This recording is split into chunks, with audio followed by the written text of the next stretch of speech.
Hello everyone and welcome back to this machine learning fundamentals tutorial.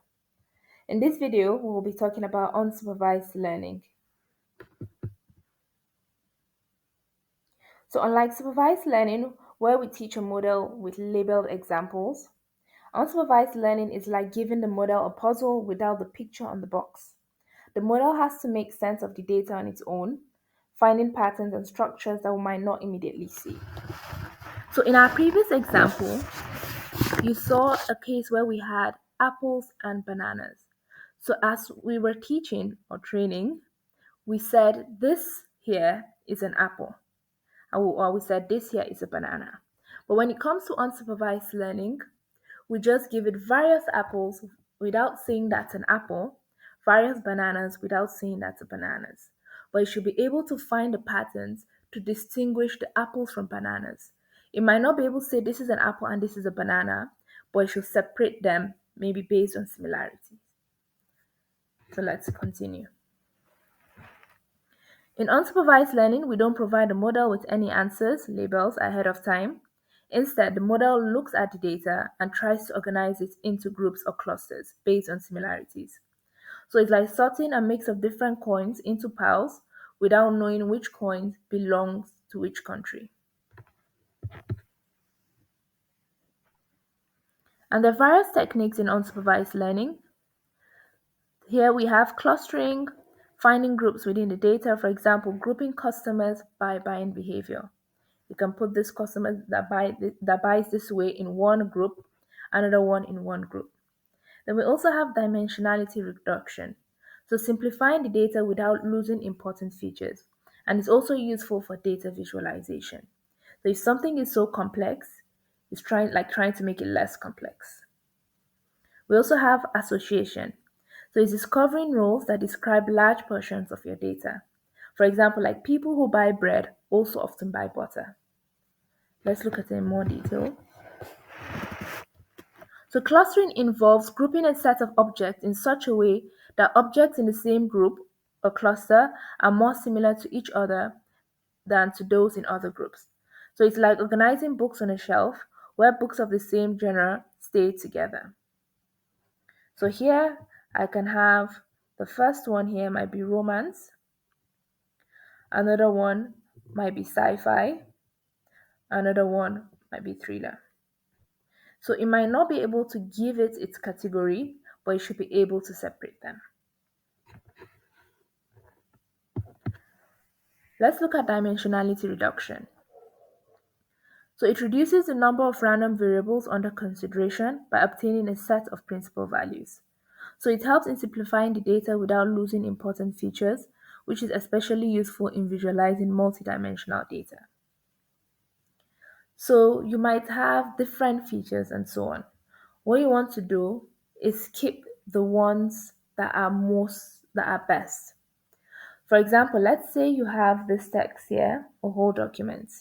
You might want to turn it down into a summary. It still gives a good picture about it, but it's shorter, so less complex. We also have association. So association rules help discover interesting relationships hidden in large data sets. These rules highlight the likelihood of associations being data items. So like finding customers that buy bread also often buy butter.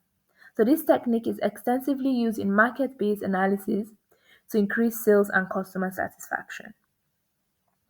So for example, let's say you are trying to check out of a store, let's say Tesco, and it sees, okay, you have bread in your cart. It may then suggest on a page to buy butter. So this is how it goes. Or you're buying egg, it may suggest, okay, buy milk. So it knows based on previous buying patterns what other customers have bought when purchasing a particular item. So now let's look at uses of unsupervised learning. So one use is market segmentation, understanding different customer groups to tailor marketing strategies.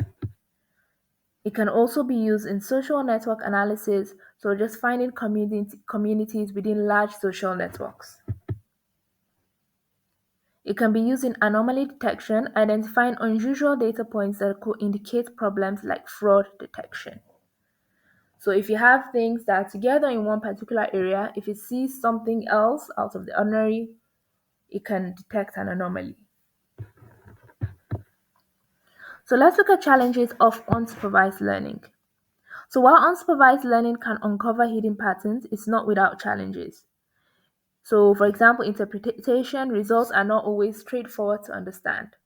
And this is because we may not know the labels of this and that. We also have validation. It's harder to objectively validate the model since we don't have true labels to compare against. For example, when we're trying to test with the supervised learning, like using 70% to train 30% to test. On that 30% of data, when you pick one input, the system tries to get the output. So you can compare whether it got the outputs right or wrong.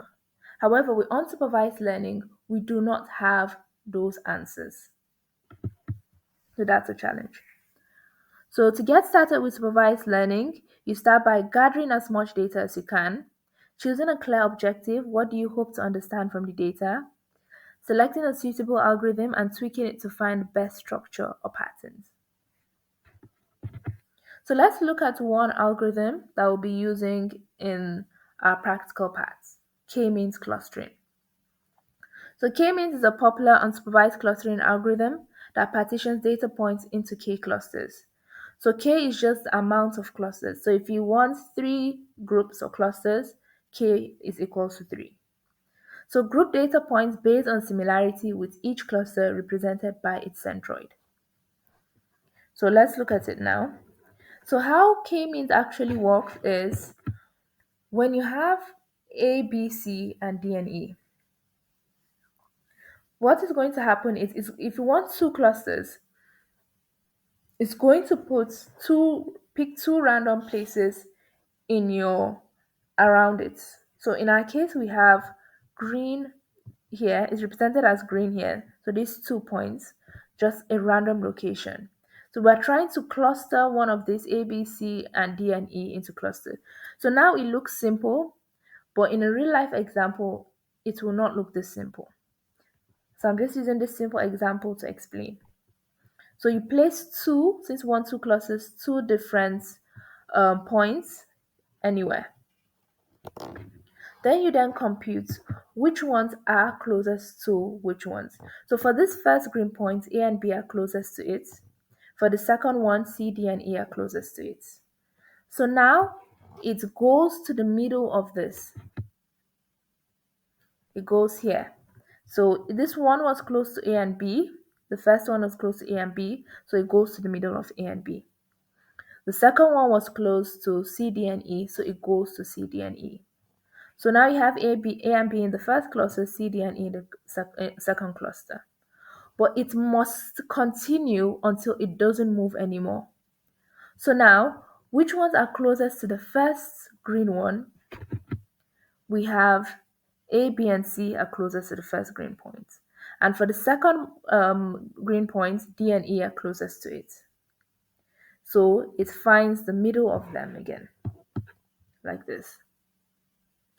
So now we have A, B, and C closest to the first green point in one cluster and D and E in another cluster.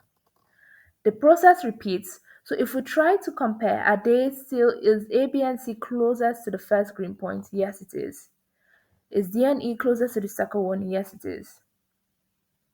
So it's still closest to the previous one, so it is not going to move. So that means it has converged. So this is how we group in K-means clustering. So this is the method we'll be using in our practical aspects of unsupervised learning.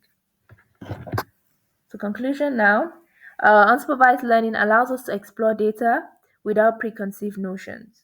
It challenges us to find patterns and make connections that are not immediately obvious. So thank you for watching. The next video will speak about another type of machine learning and we'll move on to the practical. Thank you.